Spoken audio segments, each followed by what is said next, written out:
lift that lid off, it looks black. It is black. God! Both of them. It's black! Yes, Chef. Oh my God!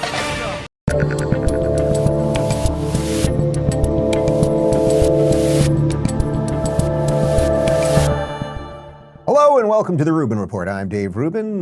We have a tremendous show for you today. The date that you're looking at your calendar right now is July 29th in the year 2025. We are live streaming on Rumble, YouTube, and Locals. Share, subscribe, tap that notification bell. And as you good people know, we have been on the march for the 3 million YouTube subscriber number, the 750 on Rumble.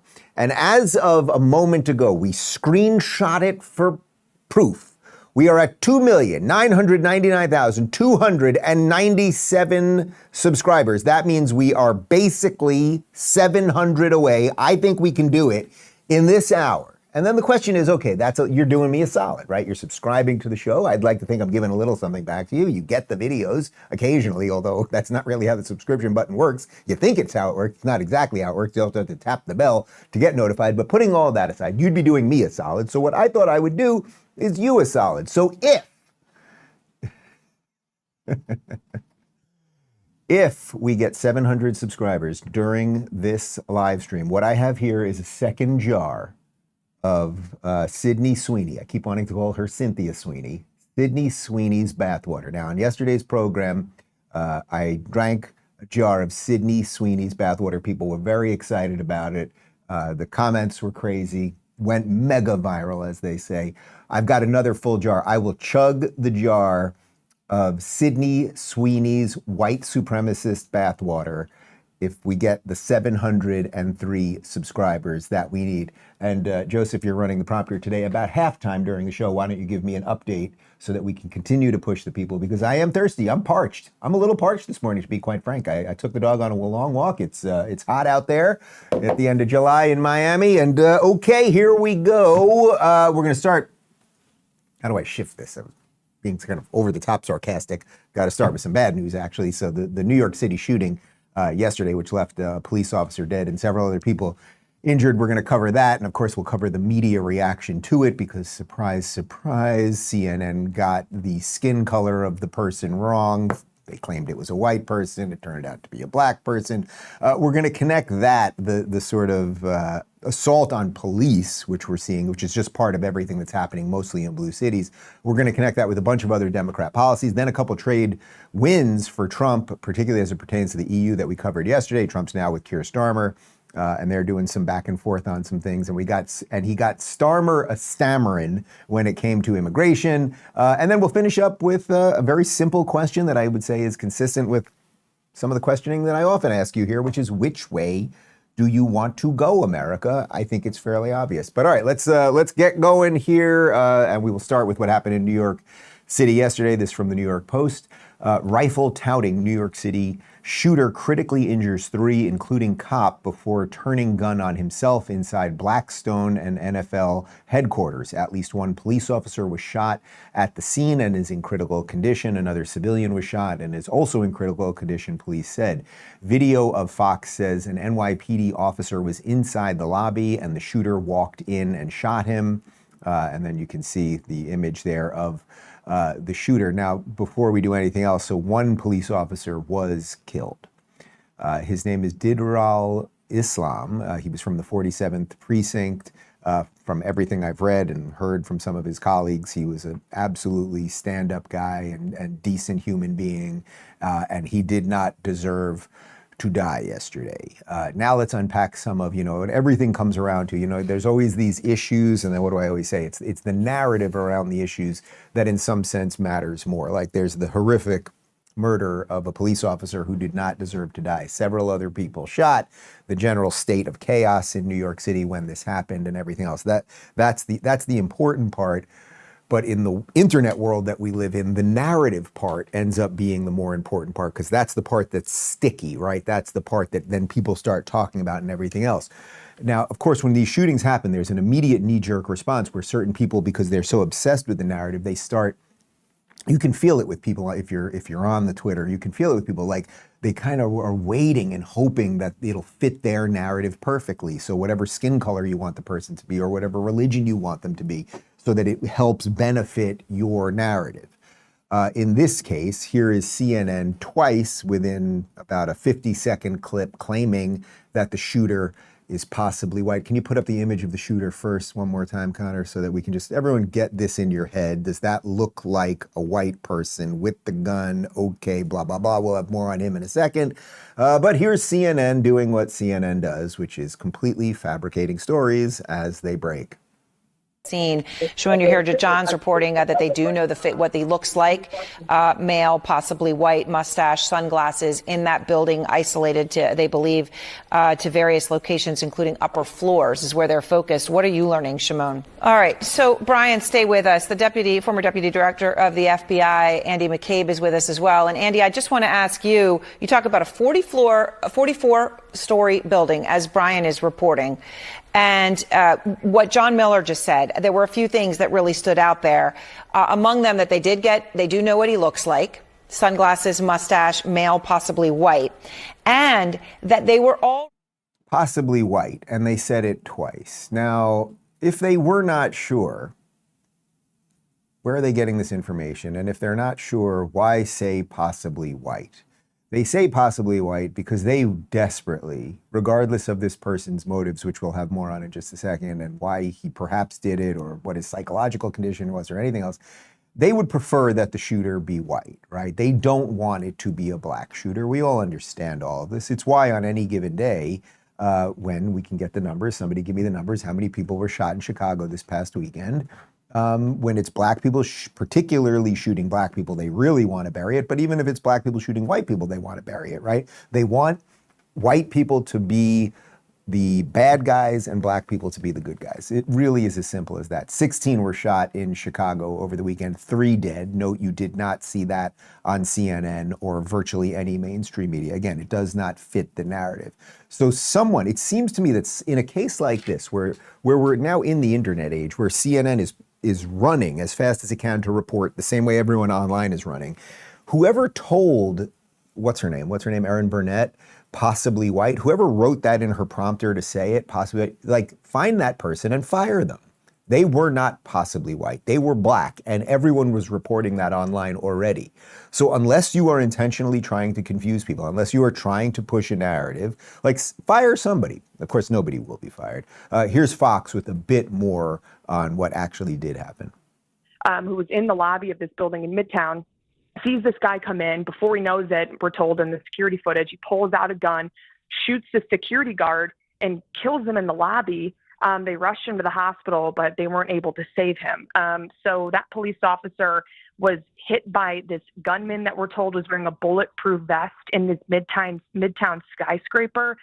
Everything that's in this building, we know from working in Midtown, Jesse, it's big buildings. There's lots of security usually. Like other buildings, you have to card to even get in to the elevators. In this 44-store building, the guy was able to go right up, but they have Blackstone, NFL headquarters, and more. People that are in there right now, also civilians, were wounded. Okay, so there's a couple interesting things here, which if that report is correct, the fact that he was able to go right up seems a little odd to me in that if you've been to any of these big buildings in New York City where they have major media companies, they have sales companies, they have all sorts of things, right? Like Fox News is there. You have all sorts of giant corporations, accounting companies, whatever it might be. I've been to a million of these buildings, taken meetings at a million of these buildings. They have, entertainment companies there, et cetera. There's always somebody downstairs where you have to show ID. Most of them now have, because of the nature of what has happened in New York City, they often have, glass doors that you can't get through otherwise. You can get into the lobby, but can't pass through without some sort of pass, checking in with somebody. The fact that he was able to get up there sounds like something. But now as for that possibly white person, here, of course, is an image of the shooter, possibly white. Probably not white, I guess we could say that. And it does turn out, as you can see there, he has a concealed firearms permit from Las Vegas, and his name is Shane Tamura. I suppose we will find out more about him. But again, putting aside the specifics of perhaps why he did it, it sounds like maybe there was a football injury and the NFL was in the same building, something like that. But putting aside the specifics of that, What I'm interested in right now is in the narrative. So I want to show you this video. I think we showed you this. We've showed you this probably twice before, actually. Let's go back about a year ago. This is, you may remember when there was a shooting at the 2024 Kansas City Super Bowl parade, and they discussed it on Real Time with Bill Maher. And at that point, the mainstream media had not yet said the color of the assailant. Online, we all kind of knew it. Here's Ann Coulter talking about that. I mean, we don't know who did this shooting, by the way, the Super Bowl shooting. We have some idea. What? If it were a white man shooting, we'd know. Well, we don't know. But they haven't. That's how we know it's not a white man. I can tell you that much. You think they're repressing that reporting? They wouldn't tell us about the transgender woman that shot up the Christian school for what, like a year? San Bernardino out here. Remember the crazy terrorist Muslims? That's when I first noticed, they're not telling us who it is. It's not a white male. The longer they go without telling you, it's not a white male. Okay, well, for this one, for right now, as of Friday night, February 16th. We know. We don't officially know. Okay, you know, you have special powers. But I love you, Bill, but no, it's not that Ann had special powers. She understood what the narrative is, and it was already, for that show was on a Friday night, it had been breaking for about 24 hours. Here is an image, and you tell me if he's possibly white, of the Super Bowl parade shooter. I guess also possibly white. If the real emphasis there is on possibly, then I suppose he is possibly white. Now, of course, besides the narrative, the narrative always is around race or political ideology first. That's what people are always going for first. And then, of course, what happens after that is that, and in this case, it's always the Democrats that do this. What happens? There's a shooting, and rather than discussing mental health, rather than discussing actual ideological reasons people might do this or psychological conditions, et cetera, what do they always go to? Well, it's grabbing the guns. Here is New York State Congressman Richie Torres, who is not, when I talk about that very, very short list of not completely insane Democrats, he's kind of on that list. Like, he's not full bananas woke, but of course, what does he want now? He wants the guns. And I find it to be absolute insanity that we allow weapons of war to just flow freely on the streets of America. And even though New York State and New York City have the strictest gun laws in the nation, those gun laws can only take you so far if guns can easily cross state boundaries. And this is exactly what happened here. And in New York, is your understanding that it would have been easy for him to obtain this AR-15 weapon if he purchased it here? I think it would have been easier for him to obtain it in Nevada. I mean, we have much stricter gun laws here in New York. Yeah. But again, what we desperately need is a national ban on military-style weapons, because we have far too many guns in America, far too few regulations of those guns. I'm going to curse here. Ready? Everyone get ready. Do you have the beeper? I don't know if you can bleep me or anything. Just no, mother. Come for the guns. It's the Second Amendment, and you're not coming for it. I have 2 AR-15s here. That is to protect my family and my property. And if someone breaks into my house or is on my property without being invited, they are going to be shot. That is your God-given right, protected by the Second Amendment, by the Bill of Rights, by the Constitution. And yes, you seemingly don't understand anything about either the law or the human condition. Because as you said, you guys already have crazy, strict gun laws. I think he said the strictest in the country. That's somewhat debatable to me as to whether it's Cali or New York on that. So you already have the strictest gun laws, and it doesn't stop anything. Chicago, crazy, strict gun laws, does not stop the shootings. Why are there way more shootings every weekend in Chicago than there are in Florida? I'm going to guess per capita, Florida, maybe we can find this out. What state has the most per capita guns? I'm going to guess that Florida has way more per capita guns than Illinois does. But why does Chicago have shootings? Because it's not about the weapon. If you are holding a hammer, yes, you could crack it over an old lady's head and kill her. And yes, you can also hammer in a nail and start building a home for shelter. So it is a tool, and it is what you decide to do with it. So if your reaction every time there is a shooting is to go after someone's God-given rights to defend themselves, then you are lost, man. You are lost. I'm sorry, you cannot come for our guns. That's number one. We did get some info here. Actually, Wyoming, this doesn't surprise me at all. Wyoming has the most guns per capita. And I'm going to go out on a limb here that when it comes to random shootings, Wyoming is very low on the list. Now, there's not a ton of people in Wyoming, that's true, but it also creates a culture where people are a little less inclined to do bad things. When we show you all of the example, I always give it the same one. When we show you all of those videos of these lunatic mobs of kids rampaging through stores and stealing all the stuff. They steal TVs and blah, blah, and they love going into Lululemon. And I like those tank tops too. And they grab Lululemon and they run with it. Well, you can do that in Cali because nobody's going to do jack shit. The police are afraid. They don't want to arrest anybody. You're actually allowed to steal under $800 worth of items. But in Florida, because people have guns, you might get shot. And that might, let's say, guide you to being a little more civilized. So Richie Torres, I know you are not completely insane, but you are 100% totally wrong on that. We'll connect this now to ideology because New York City obviously has an incoming communist and he is not good when it comes to policing at all. But first, Lean. Have you heard of Caralluma? It's an edible cactus from India known for its appetite suppressant effects, and it's one of the key ingredients in a powerful supplement called Lean. If you've got bold weight loss goals but don't want to deal with injections, Lean might actually be what you're looking for. Formulated by doctors, Lean is the closest thing they've seen to the benefits of those popular shots without the needle. Get started today with 20% off with code DAVE20 at TakeLean.com. That's DAVE20 at TakeLean.com. These statements have not been evaluated by the FDA. This product is not intended to diagnose, treat, cure, or prevent any disease. All right, people, we're getting numbers on the fly. We have gotten, since the live stream began just now, about 100 new subscribers. We're about 600 away from the 3 mil. If you want to see me chug Sydney's... Yeah, Connor, sorry, you're going to have to film it. That's how we do it around here. Sydney Sweeney's bathwater.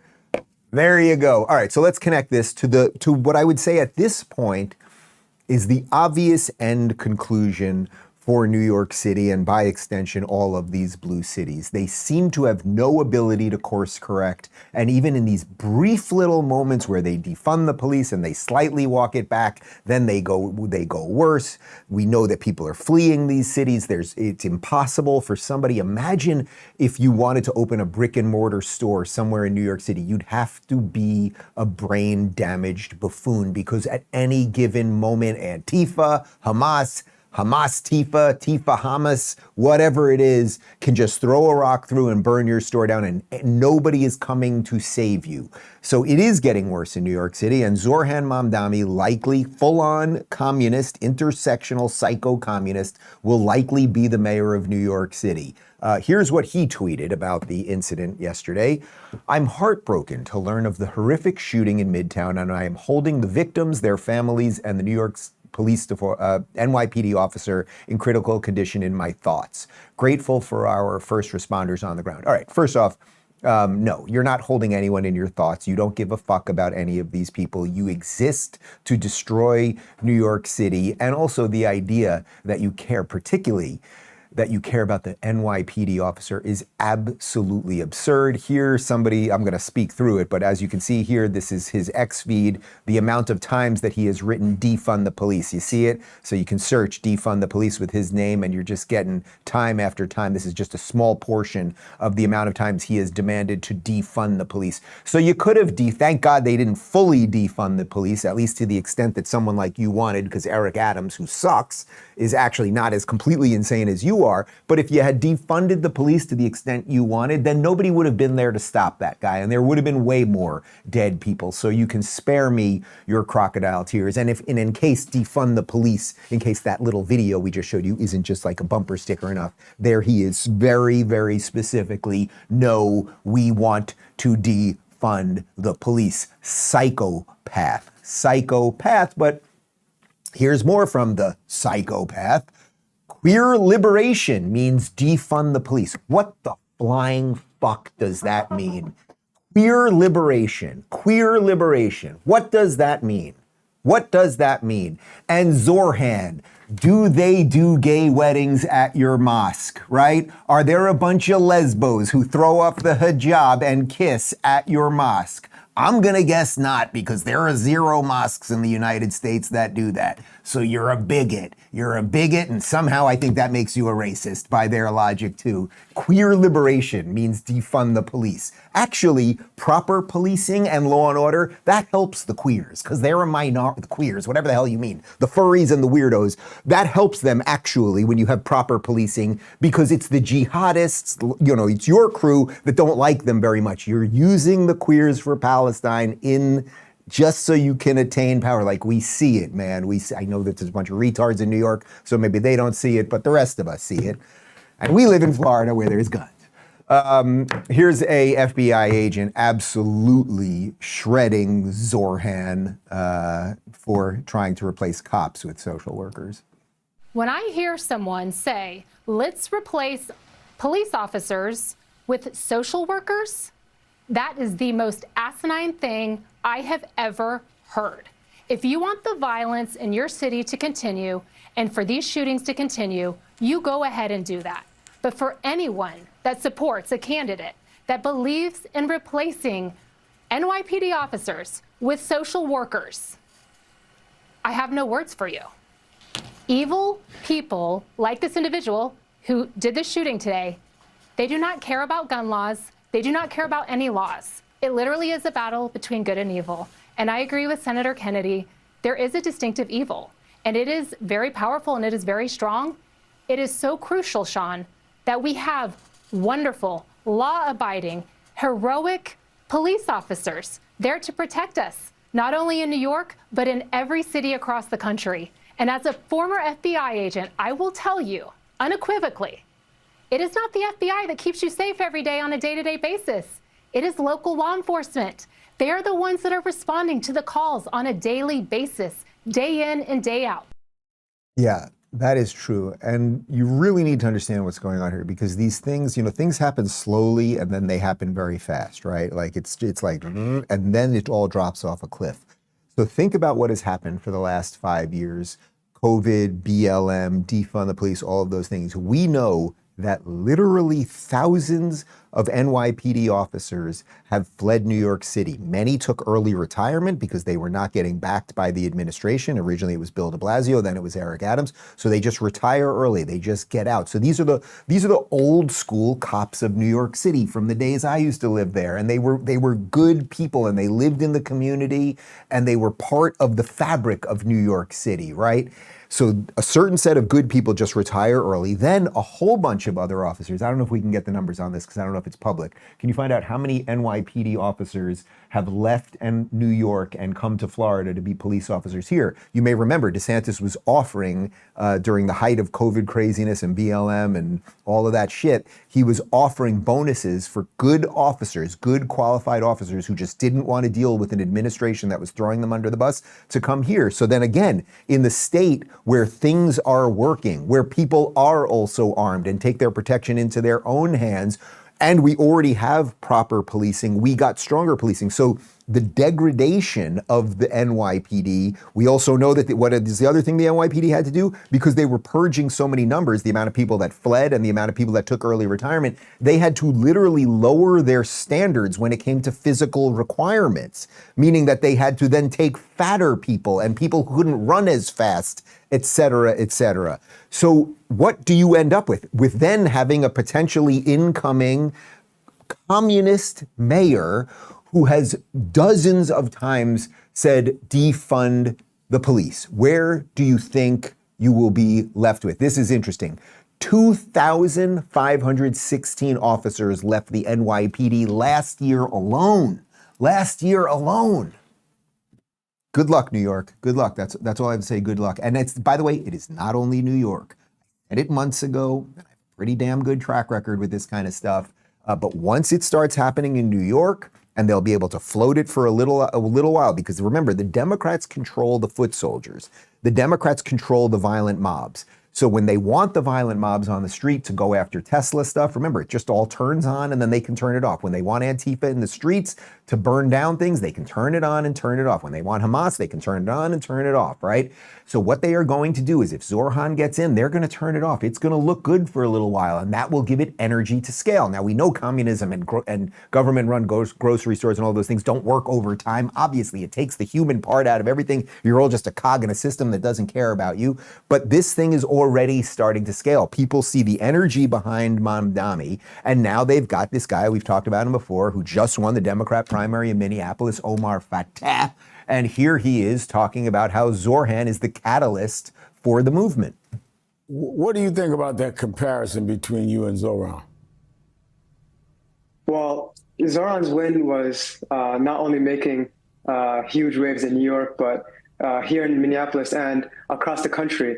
I think it's important for the Democratic Party going forward to make a decision on what kind of party it wants to be, not only in our local mayor elections that we're seeing, but in the midterms and beyond. What we're seeing in our local elections nationally is that this is the type of catalyst moment that we need right now to bolster not just democratic organizing, but participation across the country, especially when Republicans made huge strides last election in gaining the trifecta, the presidency, as well as both chambers of Congress. The amount of support we've seen from every corner of the city has been energizing, especially since we've gotten endorsed last week. We've seen a huge momentum in fundraising. Good luck.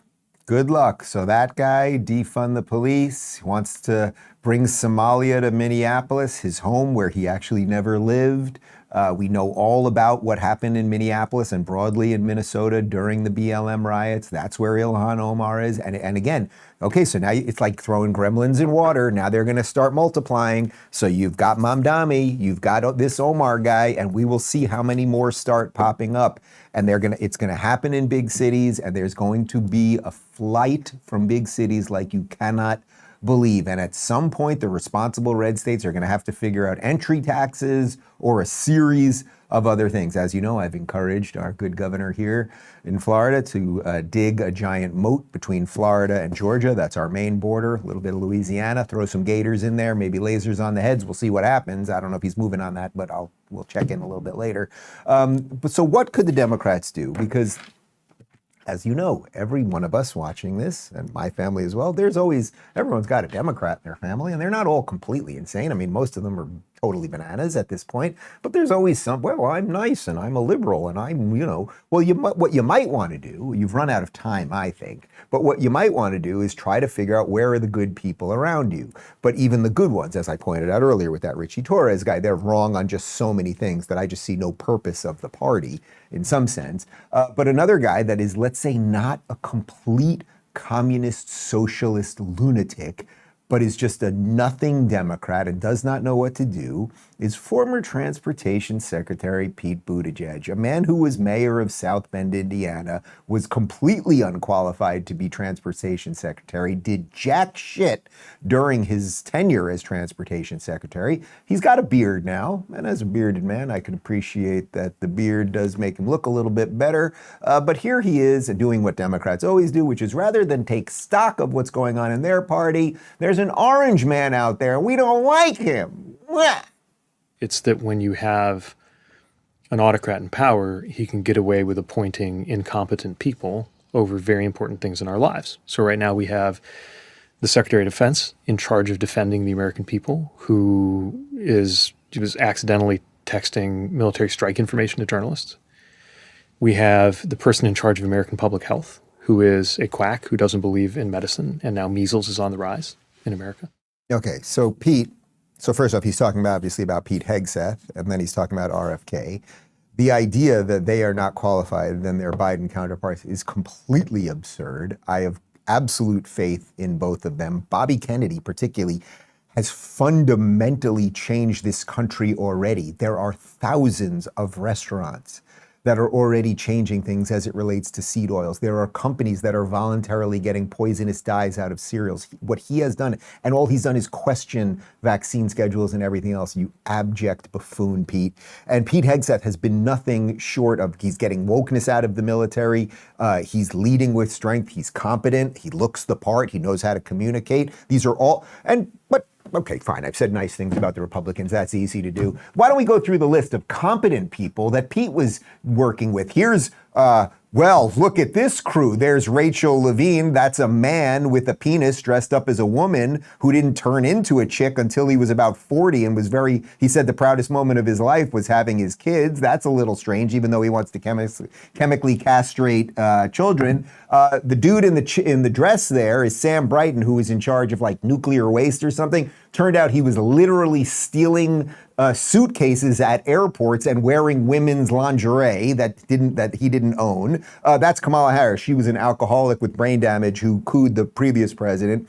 Janet Yellen, I don't know, whatever. She didn't know inflation was, or she thought inflation was transient, but whatever. Corinne Jean-Pierre, black lesbian. My God, give her the Nobel Peace Prize. And there's Alejandro Mayorkas, who the only thing he's qualified for is to be a model at an eyebrow convention. So it's just everything with these people. But Pete, what did you do, Pete? Well, listen to this from the Associated Press. You may remember Pete Buttigieg launches $1 billion pilot to build racial equity into America's roads. Because there's nothing like when you're driving on a road and you have a white car and a black car and they're driving next to each other and then the black car just explodes. Because that happens often. And of course, that $1 billion pilot program never happened, you unqualified buffoon. Let's talk about balance of nature. Then we'll have more on Trump and some other stuff in a second. Running out of air.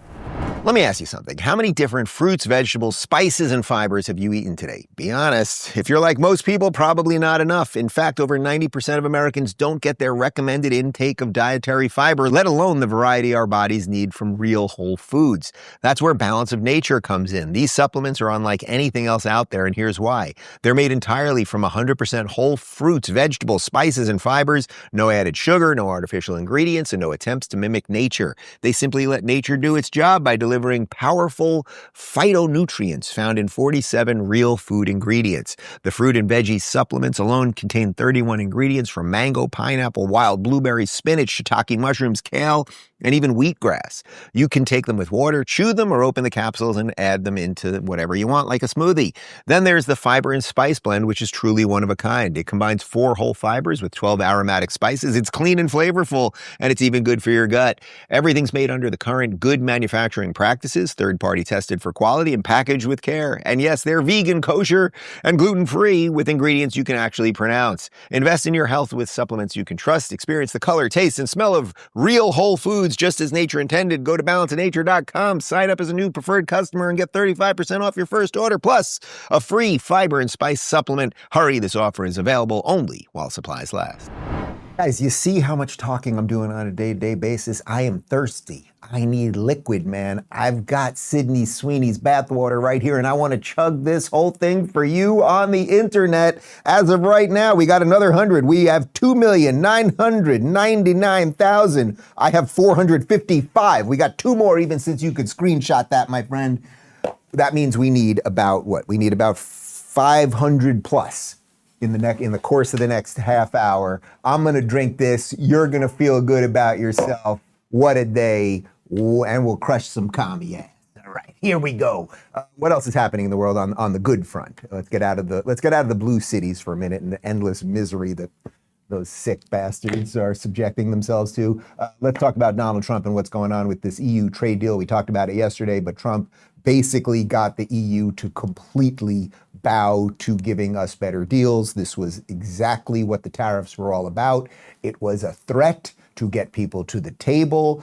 And of course it did. And months later, we're seeing where the deals land. They are landing quite clearly in the pro-America camp. Here is a compilation of CNN even admitting that Trump's EU trade deal is pretty spectacular.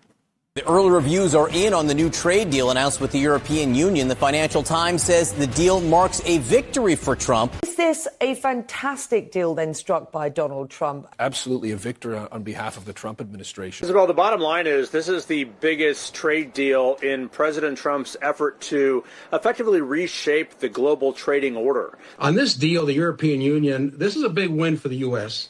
The bigger picture is that Trump is still very much pursuing his longer-term goal of achieving what he perceives to be fairness for America. It's a triumph of a lot of things. Certainly, the president ought to take a victory lap. I think it ends up being good for the European Union. It's a blow against the convention. Okay, so that was obviously more than CNN. That was Bloomberg News and a couple other things. But virtually everybody right now is looking at the numbers. They're fairly easy to look at and being like, oh, we got a better deal than we had. And sometimes reality just smacks you in the face and you can't deny it. Now I want to read this interesting Twitter thread. This is by a guy by the name of Stern Drew. He's a crypto influencer on X, and he broke down some of the benefits right here. Listen to this. It's a bit long, so bear with us here. Trump just brokered the most one-sided deal in modern history. No one's talking about the real reason why, because it was a bailout disguised as a trade deal. Let's connect the dots. Listen to this. 1, Trump forced the EU to pay 15% tariffs on exports to the U.S., accept 0 tariffs on U.S. goods, commit to hundreds of billions in U.S. energy and arms, but that's just the surface. Let's go deeper. Why would the EU agree to such a humiliating deal? A region known for decades of trade protectionism suddenly surrendering their leverage. Because Trump didn't walk in with diplomacy. He walked in with leverage they couldn't ignore. During his first term, Trump strengthened NATO dependency on U.S. energy, shifted military manufacturing dominance back to the U.S., dismantled the EU's ability to form an independent energy bloc. The trap was set years ago. Now Europe's hooked on American fuel and firepower. Meanwhile, Germany is deindustrializing. France is burning internally. Italy and Spain are buried in debt. The EU needs America badly, and Trump knew exactly when to strike. He threatened the EU with tariffs, who in turn threatened Trump that they would turn to China. Desperation? Some say the deal was unfair. But what if it wasn't a deal at all? What if it was a bailout disguised as trade? The EU got survival, Trump got leverage, and America got paid. They laughed at Trump in 2018 when he warned Germany about energy dependence on Russia. Now they're begging for LNG, power, weapons, and political power from the U.S. Beneath all of this is the elephant in the room, the Ukraine black hole. Billions in EU funds drained, war fatigue setting in. Trump knew if you control their fuel and their defense, you don't need to win an argument, you dictate the terms. Trump's building the economic trapdoors that lead back to American dominance. And who is unhappiest? France, the globalist puppet. How is the deal finalized? Before this deal was struck, Trump threatened 100% tariffs on EU cars, steel, and luxury goods. In return, EU leaders panicked. Von der Leyen even hinted at pivoting to China. Brussels thought they could bluff. Trump called it and flipped the entire board. So ask yourself, why would Europe agree to a deal that looks one-sided on paper? What did Trump offer behind the scenes, or what did he threaten to expose? This isn't just diplomacy, this is the art of leverage. Okay, so there is a lot in that. We will see where some of this shakes out.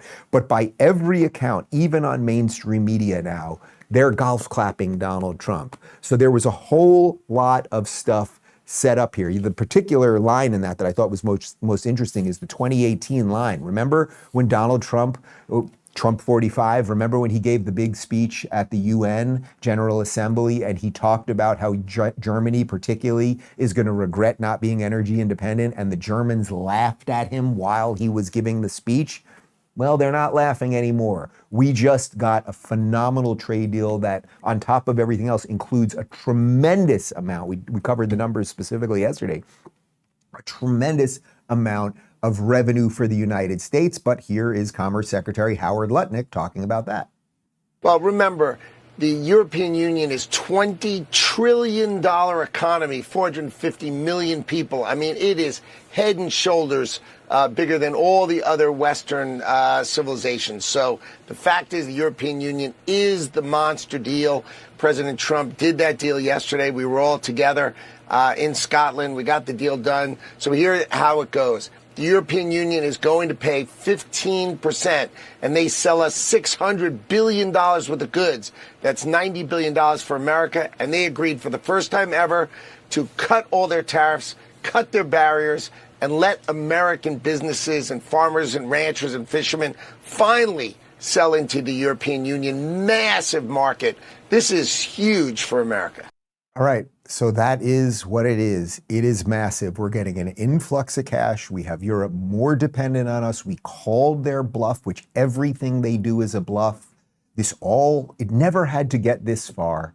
We owe all of the blame to previous Democrat and Republican, and Republican administrations who let us be the world sucker. We were the world leader, and then we let the inmates in to run the asylum, and Trump said no more. So now I want to show you this video because, as you know, I like to slowly drag my friend Bill Maher over to the good side, and I want to be gentle and nice. And Bill, I sent you some Copal. You'll be enjoying that. But here he is on Club Random Podcast admitting that he was wrong about Trump's tariffs. Again, which only 3 months ago, it was fairly obvious to some of us that this was about negotiations and leverage, which is exactly now how it has all worked out. But I will give credit where credit is due. It is good when someone acknowledges that they were wrong. Here's Bill. I remember along with probably most people, was saying at the beginning, by the 4th of July, somebody had a thing how the economy was going to be tanked by then. And I was kind of like, well, that seems right to me, but that didn't happen. Now, it could happen tomorrow. I'm just saying that's reality. So let's work first from the reality of that, not from I just hate Donald Trump. Because that's boring and doesn't get us anywhere and leads you to dishonesty. Because the truth is, I don't know what his strategy is. But look, the stock market is at record highs. I know not everybody lives by the stock market, but I also drive around. I don't see a country in a depression at all. I see people out there just living their lives. And I would have thought, and I got to own it, that these tariffs were going to sink this economy by this time, and they didn't. So, how do we deal with that fact? Because that's the fact. Okay, so first off, I have a quick correction to make. I'm not above making a correction. I accidentally said that Florida, I said they were mostly a border with Georgia, and then we have a border with Louisiana. I meant to say Alabama. Obviously, it's a smaller border there. Putting that aside for a second. Bill, I'm going to give you credit. The mea culpas are important. The things, acknowledging that you got things wrong, I just did it. I have no problem doing it, and it's a mark of, I think, a good person, particularly in this space, in the political space where everyone wants to get you and clip the video and share it. It is very good when you can say, I was wrong about something. So look, when Trump announced all these deals and remember the market crashed, like crash. We had 3 really bad days and people were like, this is it. It's the recession and it's the Great Depression Part 2 and all of these things. I never felt that. I never sold hysteria to you. You can go back to all of those videos. But I was watching it and I was concerned and I didn't know if it was going to last 3 days or a week or a month or whatever. But I thought it was exactly what Trump and Elon, if you remember, during the campaign had said. There's going to be pain points along the way because you don't just things don't just get fixed like, oh, okay, we fixed it like that. Like to actually fix things, you're going to have to negotiate the world markets. You're going to react in a certain way. So the stock market did crash. It is now as high as of, I think yesterday, it is as high as it has ever been. Bill is right. When you drive around, people do have a little bit more. We know that gas is a little bit less. The price of eggs and meat and other things has come down a little bit. All of that stuff. And then as per the deals themselves, I would say, Bill, you've come a long way, and maybe this is the last little thing you need to see as proof that Donald Trump does actually know what he's doing. So you're with him on free speech, you're with him on foreign policy, you're with him on a lot of these things. You've now broken bread with the guy and realized that he's actually a lot nicer and kinder than Barack Obama and more authentic and all of that. And so maybe the last piece to connect everything, because you are an honest guy, is going, oh, and he actually did know what he was doing with the economy. So I'm in no sense sharing that to own you. I'm sharing it to give you kudos. And again, we always want to be as gracious as we can when people are kind of coming over to reality. Let's talk about the Wellness Company for a second. I will get an update on the subscriber number, and then we will continue with more wins from the Trumpster. Most people don't realize that pork is one of the top sources of parasites worldwide. The WHO and CDC both list it as a major source of tapeworms and toxoplasmosis.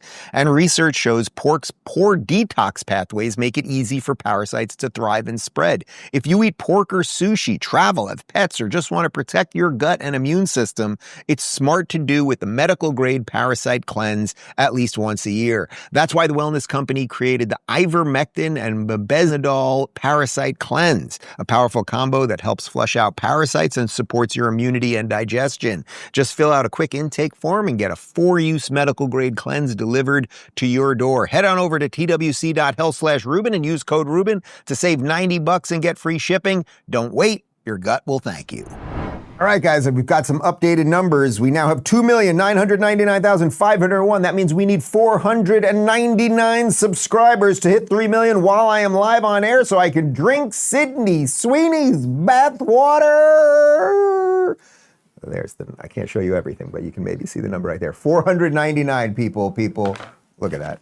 You're off by one, Connor. You're a minute behind me over there.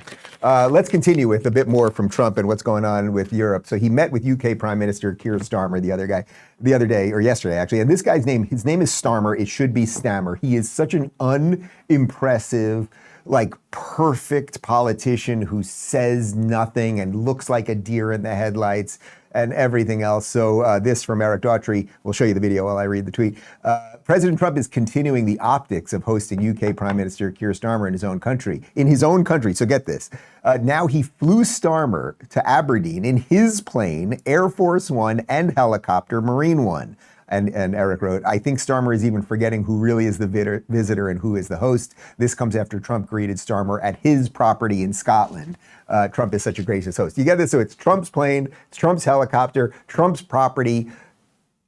There is a shift that is absolutely massive, and it's well beyond just the tariffs. America is leading again, and thank God. You know, I've told you guys many times when I was in London for Jordan Peterson's ARC conference, there were representatives of over 200 countries there, and I kid you not, virtually every single person who came up to me from all these different countries all over the world were thanking God that Donald Trump is president again, because if the United States is back, if we can lead, if we can be proud again, if we can be a moral force for the world, if we can not just force countries to do things, but say, get on board Americaism, which is exactly what Donald Trump said in Saudi Arabia a couple months ago. We can fix the world. These countries cannot do it themselves. They don't have enough brave people.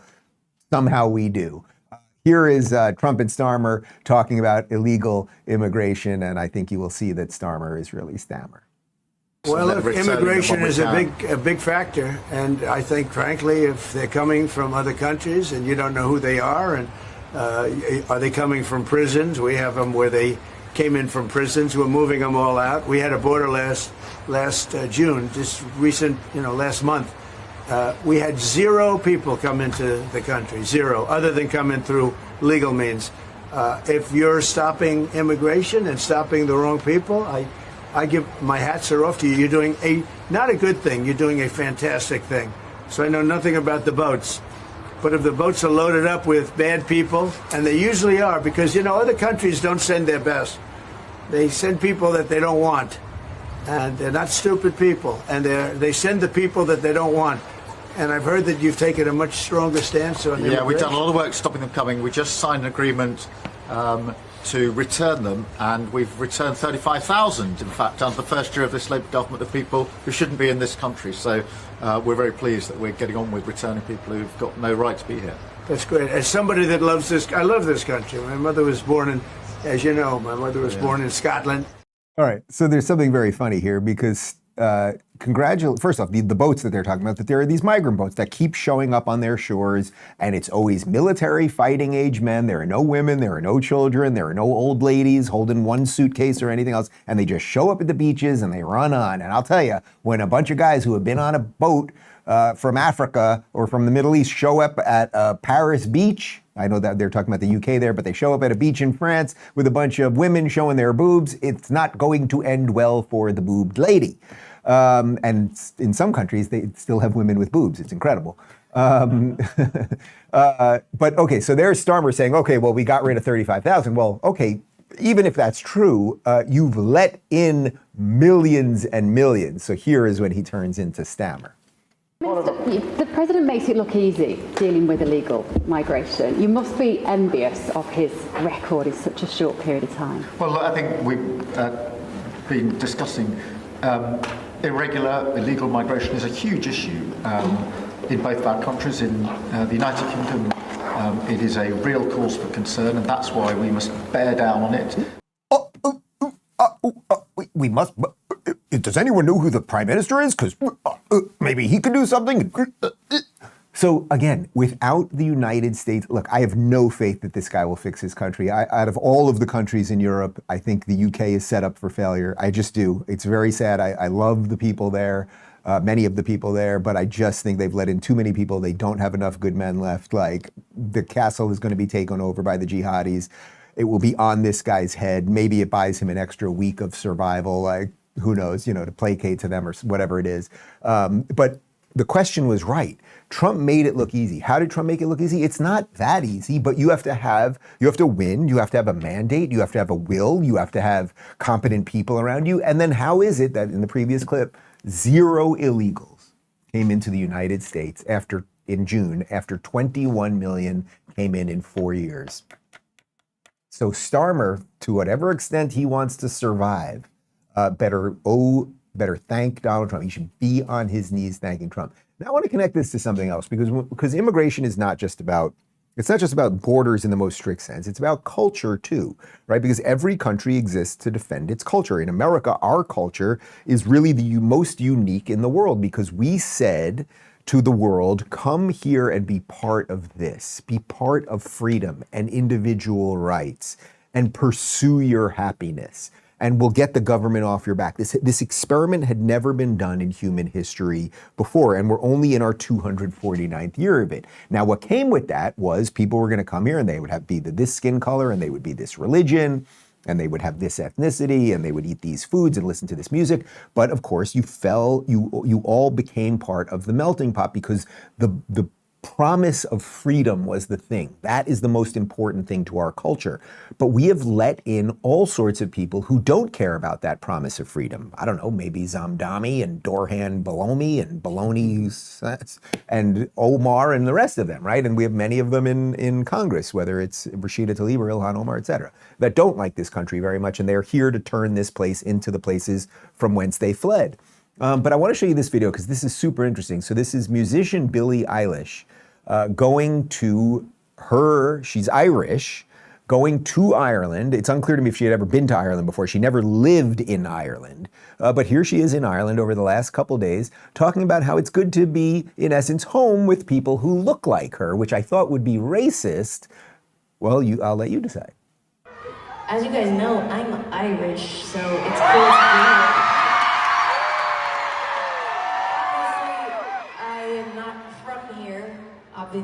But it's really cool to come somewhere and like everybody looks exactly like you, and you're all just as tasty as me. Seriously, it's so amazing. It makes me feel so seen, and yeah, I don't know. Also, like 1,000 of my relatives are in the crowd right now. I'm pretty sure. Okay. Now, I know she's being a little tongue-in-cheek there, but there is something to be said. It's okay if Ireland is for Irish people, and Irish people tend to be a little bit pasty. Connor, would you like to come around this side of the camera for a moment? No? Okay, even in the summer, he refuses to do it. Irish people generally are white. Now, does that mean that no one other than white people should live in Ireland? Well, largely, I would say that's up for the Irish to decide who's in their country. But you get the point. She's kind of joking about something, but what she's basically saying is, I'm home around Irish people. You guys have a certain set of traditions and holidays and things of that nature. Now, she's associating it all with skin color, but we know that that's like this thin veneer level. It's about something much richer than that. And the Irish have every right to defend their culture, just like the British have a right, and the Americans have a right, and the Thais have a right, and the Israelis and Mexicans and everyone else has a right to defend their culture. Again, the skin color versus common tradition thing, we'd have to unpack that in a much wider way, but you get the broader point. If someone else says that, like she's saying it and getting applauded for it in Ireland, but from an American perspective, if you say I'm here to defend American values, now it's a little more difficult to define what American values are, because American values absolutely are not a skin color. They absolutely are not a religion either. But again, what are they? They're the most aspirational thing, because they are forged in freedom. And that's much more of an amorphous thing, rather than looking at somebody and being like, you look like me, let's build a country. Anyway, let's put a pin in that for now and continue on with the lunacy of the Democrats. This again from Eric Daughtry. Breaking, rejected again. Look at this poor sucker. Senator Chris Van Hollen, you remember him from Maryland, big fan of Albrego Garcia, and other Democrats tried to storm into an ICE facility in Baltimore, but were turned down. So they're now doing a sit-in. The Democrats' all-time low just keeps getting lower. So that is the guy who had the margarita with Albrego Garcia, went to El Salvador, blah, blah, blah. And then what are the Democrats very good at? They're good at two things. They're good at talking for a long time without urinating and sitting. Do we ever think we have an image of sad Van Hollen? Did we just show it? Do you want to show it again? Yeah, there's sad Van Hollen going, what have I done with my life? You know what he's really thinking about? He's thinking about Albrego Garcia naked. That's what he's probably really thinking about. All right, we're going to check the subscriber numbers. Come on, people. I want to drink some of the juice. Tax Network USA. This month, Tax Network USA is celebrating American Pride Month with 10% off all services honoring freedom, resilience, and financial independence. If you missed the April 15th deadline or you have back taxes, don't wait. The IRS is ramping up enforcement fast. Penalties can hit 5% per month. The good news, Tax Network USA can help. Whether you're self-employed, run a business, or your finances are a mess, their experts know how to get results. Consultations are free, and acting now could save you from wage garnishments or bank levies down the road. Call 1-800-958-1000 or visit tnusa.com/Dave to get started. Take advantage of this month's sale for 10% off. All right, guys, look, the original goal was we wanted to get to the 3 mil by the time I go off the grid. So we still have 2 more shows after today. I still think we can do it today, but right now we got 2,999,500. I have 574 on my phone here. So we're about 440-ish away, something like that. Can you do it? Can you just click like you want to do it right now? Have me drink the bath water and go on with your day? Or do you want to belabor this into tomorrow? Like, what do you want? It's up to you. It's up to you, the viewing public. Let's jump back to some of the other, well, we'll connect this to the immigration thing, but just some of the other sane policies we're doing here. We showed you a portion of this the other day. You know, I was in DC last week for that AI conference that Donald Trump and J.D. Vance were at, and a bunch of industry leaders, head of NVIDIA and all sorts of tech companies. Here is, it was sponsored by the All In podcast. Here's Jason Calacanis asking VP J.D. Vance about amnesty. And will we just allow a certain set of people who've been here illegally, but maybe aren't murdering and raping, will we let them stay? The objection, perhaps, that some of us have is the style in which you're doing it. A little aggressive, what happened in LA, and you seem to maybe internally in the administration found a middle ground, maybe, and listen to the other side and maybe our opinions on it. Well, first, the Trump administration obviously is a big group of people with a lot of different opinions, and we all have to talk about this stuff and try to come up with the right decision. But the Trump, the administration, the decision maker is, of course, one man. Yeah. And while he listens to everybody, he's also going to make the decisions that he thinks are best for the country, and then we go and execute that after, of course, having a big conversation around the inner circle. You know, what the president has said is, number one, we're not going to do amnesty in this country. We're actually not going to tell people who have come into the country illegally that they're allowed to break our laws and be rewarded for it. We're just not going to do that. But there are a whole host of other ways when we talk to, you know, agricultural industries and others where they say, well, you know, we really need labor. Well, there are a whole host of ways in which you can try to solve those problems. My favorite solution for those problems is automation, right? I actually think there's a lot of evidence that the American agricultural economy is a little behind the 8 ball when it comes to using technology. There are ways where we're talking about facilitating the use of automation. I have to say, when JD was speaking there and we were sitting in the audience, I turned to Phoenix and I said, there's something really, really honest about him. Listen to the way he answered that question. So he basically, Kalkanis, who's kind of a Democrat still, his basic thing is like, he's sort of like a guilty liberal, and I like him, but you get it. Like, oh, you were doing something about immigration, we don't like the way you're doing it. It's always that sort of, it's wrapped always in this sort of guilty thing. And listen to the way JD's first line was. He basically says, listen, a lot of people think a lot of things in this administration. We debate all that stuff, but Trump's the decider. That's true. That is so obviously true. At the end of the day, Donald Trump makes the decisions, and you may not like the decisions, or you do like the decisions, and then he gives it off to the people, and they're going about the policy that Donald Trump set forth. And just think about what stark contrast that is to the previous 4 years. That's one part.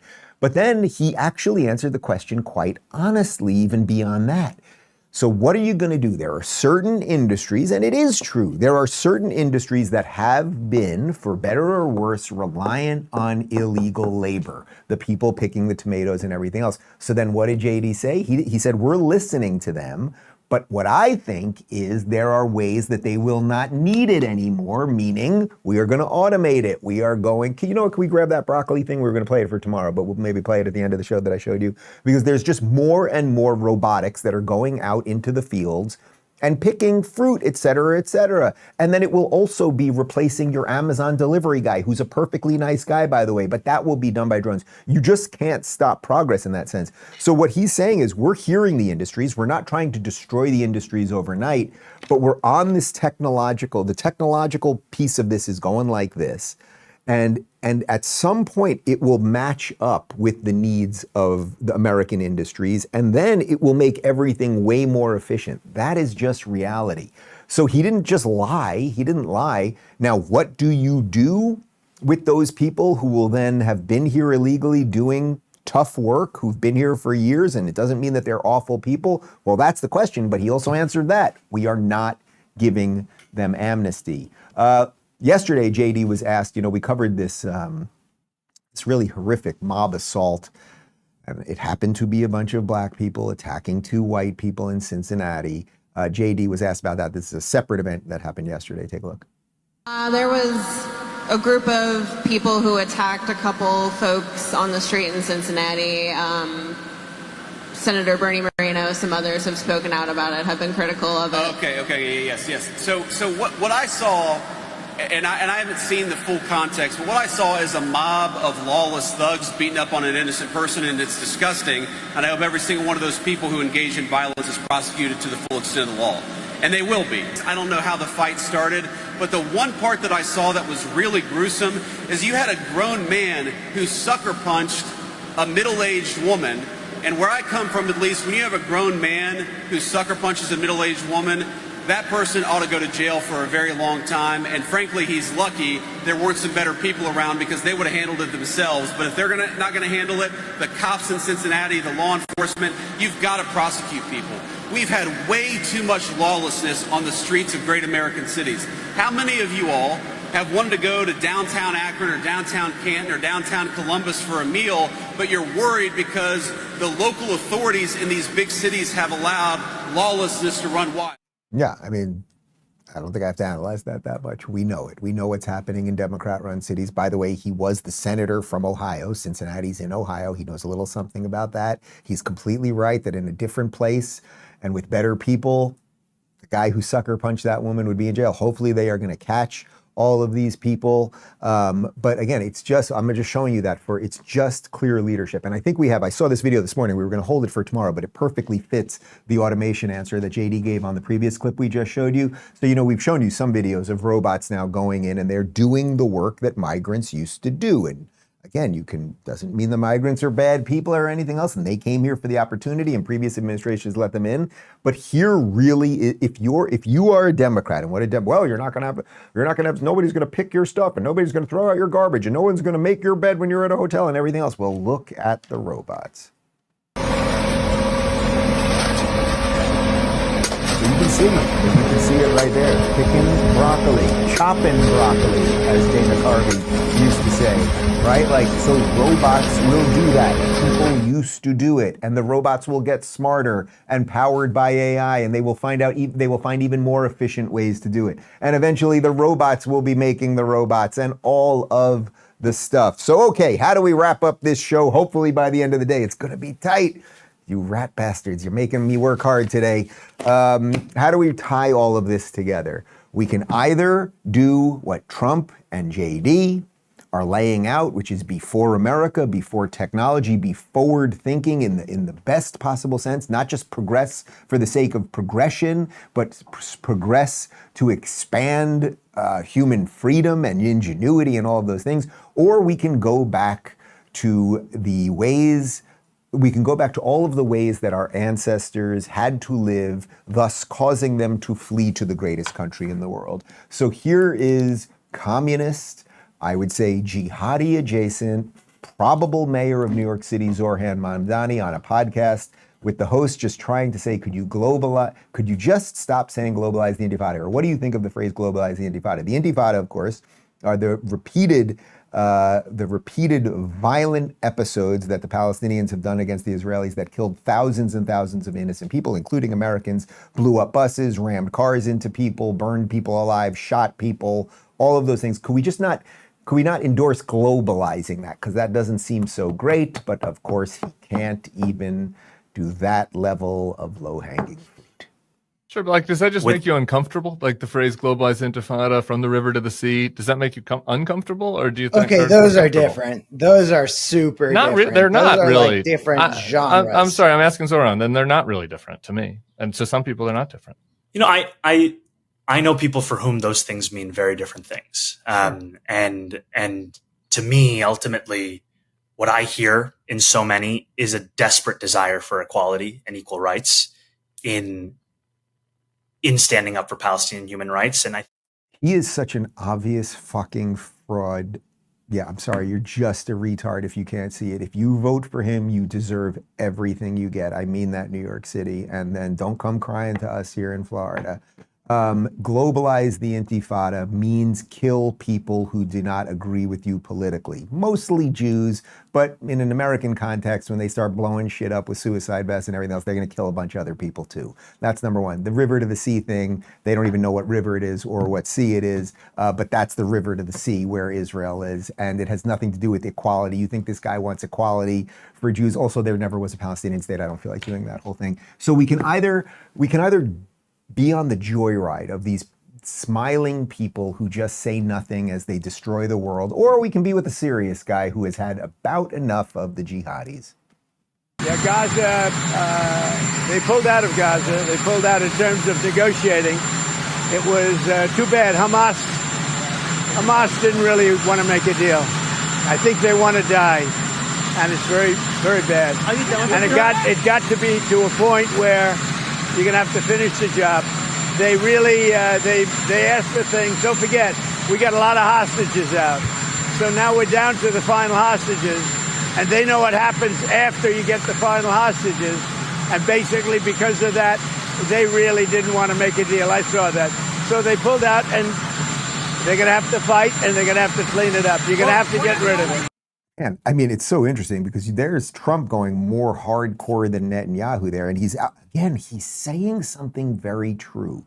There are 20 living hostages still there. They have bodies of a whole bunch more, but they know that there's 20 living hostages somehow underneath Gaza right now. Think about it. They had a 12-day war with Iran. They demolished a country 50 times their size and brought them to their knees with a little help from the United States in 12 days. They've been in this protracted war because they care about life. They are trying to save their citizens, as I would hope the United States would try to do if a bunch of Americans were kidnapped and murdered and raped and everything else from San Diego and taken over to the border in Tijuana and held underground over there. We would be bombing the flying fuck out of them, right? And as well we should, and we wouldn't care a lick about any Mexican or anything else. And everyone who is telling these armchair quarterbacks who are telling Israel how to do their war, they would not care if it was your sister or your mother or anything else. Obviously, that's a country exists to defend its citizens. But it's interesting what Trump said, because he said something very true. Hamas right now, the only leverage they have is the 20 hostages. They know how badly Israel wants to bring back living hostages. So they know if they give up the hostages, they're done for. But Trump basically said they got to go in and finish the job, talking about the Israelis. And it's up to the Israelis to decide how long do you want to be in a protracted war to save your people versus just going in and ending this freaking thing. That's for them to decide. But the reason I'm ending with that clip is it shows Trump knows the difference between right and wrong. He knows what is good. We are leading in the world again, and everyone in the world, whether it's Keir Starmer, who's largely destroyed his country, or Bibi Netanyahu, who is doing a miracle job with his country, Trump's still trying to lead everybody. So I would get on board that. That's what I would do. All right, where are we? Where are we? Am I drinking this thing right now? I'm going to refresh. 2,999,650. We are off by 350 today. Now, again, the goal was to get it by the end of Thursday. We will get it by the end of today. But sorry, guys, I'm going to have to hold on to this. We're going to have to put it back in the fridge. We keep it at a nice 34 degrees. It's chilled just above freezing temperature. All right. We'll all share it for lunch. How about that? Tomorrow it is. Thanks for watching Post-Game Show. 30 seconds, RubinReport.locals.com. Ciao. We take Donald Trump seriously when he talks about the 2028 election. I mentioned to my friends a moment ago that I got a hat, a Trump 2028 hat, from Donald Trump's biggest supporter.